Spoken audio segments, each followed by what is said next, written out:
Hello friends, कैसा सब लोग।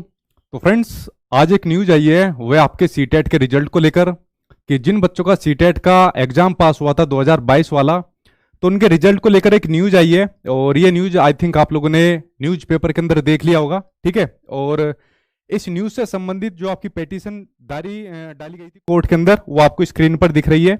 और इसका प्रभाव आपके जो बाकी के जो आपके एग्जाम रहते हैं, जो आपके मेन एग्जाम रहते हैं, जैसे आपका केवीएस का एग्जाम जिसका रिक्रूटमेंट का प्रोसेस आपका चल रहा है, सुपर टेट का एग्जाम जिसका कुछ प्रोसेस अभी नहीं चल रहा है, ठीक है। इसके ऊपर बात करेंगे थोड़ी सी डिटेल में कि जो नए आयोग के ऊपर बात करी जा रही है इसकी भर्ती के बारे में। उसके अलावा डीएसएसबी या जो नेक्स्ट सीटेट आपको देखने को मिलेगा या इसके रिजल्ट के बारे में, इसके ऊपर कितना प्रभाव इसका पड़ने वाला है, इसके बारे में एक एक करके बात कर लेते हैं। देखिए, सबसे पहले आप लोगों ने इस न्यूज को देखा होगा न्यूज पेपर के अंदर, जहां पर यह वाली बात कही हुई है कि जिन लोगों का सीटेट का एग्जाम पास हुआ है 2022 वाला, तो उनके जो बीएड वाले कैंडिडेट है, तो बीएड वाले कैंडिडेट का जो पेपर 1 वो पास करते हैं, तो वहां पर कोर्ट ने इस वाली बात को कही है कि भाई उनके रिजल्ट को क्यों ना रोक दिया जाए, या फिर उनके रिजल्ट के नीचे आप लोग ये मेंशन कर दीजिए। ये बात सीबीएसई को कही हुई है, ठीक है, बोर्ड को कही हुई है ये वाली बात कि या उनके रिजल्ट के नीचे आप मेंशन कर दीजिए कि भाई ये वाला जो आपका रिजल्ट है ये कोर्ट के अधीन रहेगा। ये वाली बात कही हुई है इस याचिका के अकॉर्डिंग, जो कोर्ट के अंदर कही हुई है। ये याचिका आप लोग स्क्रीन पर देख रहे हो, इसके अकॉर्डिंग ये वाली बात कही हुई है, ठीक है। देखिए, इसमें जहां तक है दो बात आपको देखने को मिलेगी, और जहां तक है मुझे दूसरी बात ज्यादा लग रही है। पहली बात तो ये है, जिन बच्चों का एग्जाम पास हो गया है या तो उनके रिजल्ट पर रोक लगा दी जाएगी। जैसे जिन बच्चों ने यूपी टेट का एग्जाम पास करा था, जो अभी पिछला यूपी टेट हुआ है, तो उनके रिजल्ट पर रोक लगी हुई है। तो मेरे ख्याल से शायद सीबीएसई ऐसा एक्शन नहीं लेगा।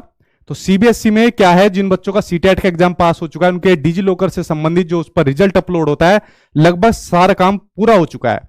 तो रिजल्ट को मे भी अपलोड करेंगे पेपर 1 पेपर 2 दोनों के लिए ही, बट नीचे लाइन को मेंशन कर देंगे कि भाई जो आपका रिजल्ट है वो कोर्ट के अधीन रहेगा, क्योंकि सुप्रीम कोर्ट के अंदर फाइनल डिसीजन होने वाला है आपका कि जो बीएड और डीएलएड का मैटर चल रहा है, जिसको बीएड और बनाम बीटीसी का मैटर चल रहा है, और फाइनल डिसीजन आने वाला है। ये मैटर एक ही बारी में खत्म हो जाएगा, क्योंकि बहुत लंबा ये खिंच गया है। एक ही बारी में आकर यार ये खत्म हो जाए, क्योंकि बच्चा बहुत परेशान हो गया है, बेचारा बीएड वाला भी परेशान हो गया, बीटीसी वाला भी परेशान हो गया। तो जो डिसीजन आ जाए, फिर वो दोनों एटलीस्ट कम से कम उस डिसीजन को मान लेंगे कि हाँ भाई ये डिसीजन आ गया है, फिर उसके बाद कोई इन दोनों की भी आपस में लड़ाई नहीं होगी। अब इसका प्रभाव इनके ऊपर कैसे पड़ेगा, देखिए, केवीएस में जब ये रिक्रूटमेंट निकली थी, भर्ती निकली थी, तो नोटिफिकेशन के अंदर क्लियर इस वाली बात को कहा हुआ था कि बच्चा जो है रिक्रूटमेंट प्रोसेस के थ्रू आगे जा सकता है, अपना सिलेक्शन भी ले सकता है, बट जो उसका सिलेक्शन है वो आपका कोर्ट के अधीन रहेगा, यानी एसएलपी के थ्रू ही आपका रहने वाला है। तो केवीएस का रिजल्ट भी देखिए, अब आपको कभी भी देखने को मिल सकता है, जल्दी ही आपको देखने को मिलेगा। रिक्रूटमेंट का अकॉर्डिंग आपके इंटरव्यू अब आपके चालू हो जाएंगे। तो केवीएस का प्रोसेस अब आपका चल रहा है, तो यहां पर बच्चे वैसे ही परेशान चल रहे हैं। इंटरव्यू कैसे होगा, डेमो कैसे होगा, हम लोगों के अभी 2 दिन तक इंटरव्यू और डेमो हम लोगों ने लिए, कल एक वीडियो उसके ऊपर आ जाएगी। अच्छे खासे बच्चे धड़ाम होकर गिरे उसके ऊपर, और इतने परेशान चल रहे हैं कि हमारा इंटरव्यू कैसे होगा, डेमो कैसे होगा, ऊपर से बीएड वालों की हालत एक खराब करने वाला, ये चीज और देखने को मिल गई। अब लेट्स सी यार, ये कोर्ट का डिसीजन है, किसकी तरफ आएगा किसकी तरफ नहीं आएगा। कोर्ट के डिसीजन में मैं तो कुछ नहीं बोल सकता, कोर्ट अपना एक बार सुना दे, बस वो जल्दी सुना दे, इतना मैं बोल सकता हूं। जो भी डिसीजन है बस प्लीज एक बार उसको जल्दी सुना दीजिए, ताकि एटलीस्ट ये शांति मिल जाए कि हाँ भाई ये डिसीजन है और उस फलाने पक्ष की ओर है, ठीक है।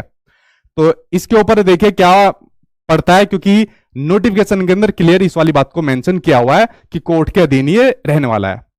दूसरी बात करें आपके सुपर टेट की, जिसका अभी तक कोई दूर दूर तक अभी फ्यूचर नहीं दिख रहा है, क्योंकि मैंने देखिए आपको एक बात कही थी, जो आपको इससे पहले जितनी बार भी आप लोग सुनते हो कि भर्ती आ गई भर्ती आ गई, जिस बात का मैं बार बार आपको खंडन भी करता रहता हूं, ठीक है, कि जब तक आपके आयोग का गठन नहीं होगा तब तक आपको ये चीजें देखने को नहीं मिलेगी। और इस बात के बारे में आपके देखिए न्यूज के अंदर भी चीजें बताई गई है, ठीक है। मुख्यमंत्री जी ने भी कहा था कि नए आयोग के ऊपर काम चल रहा है। अब वो देखिए कब तक पूरा होगा, इस सरकार का काम है, तो सरकार के काम में तो हम लोग कुछ बोलेंगे नहीं।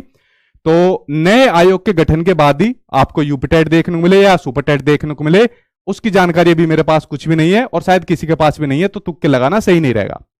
तो मेरे ख्याल से उससे पहले आपका जो बीएड और बीटीसी का जो मैटर चल रहा है उसका डिसीजन आपका आ जाएगा, ठीक है।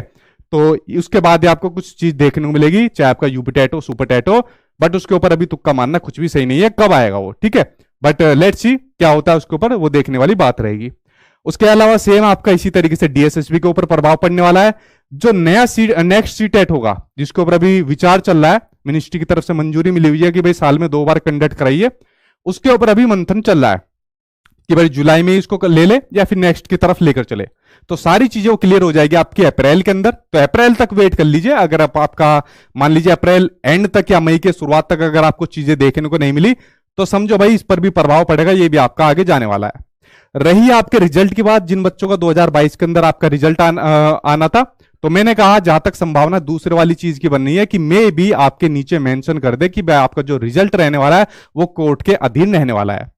बाकी मैं इतना ही कहूंगा कि जो आपका कोर्ट का डिसीजन है, जो आपका कोर्ट का निर्णय है, वो जल्दी आ जाए और जल्दी आकर बस ये पता लग जाए वो किस पक्ष की तरफ है, ताकि बच्चे फिर और ज्यादा परेशान ना हो, क्योंकि बहुत लंबा टाइम इसको लग गया है।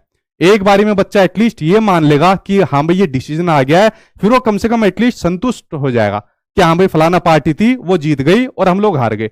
तो कम से कम बच्चा एक मानसिक प्रताड़ना से नहीं गुजरेगा कि अब पता नहीं किसकी तरफ जाएगा।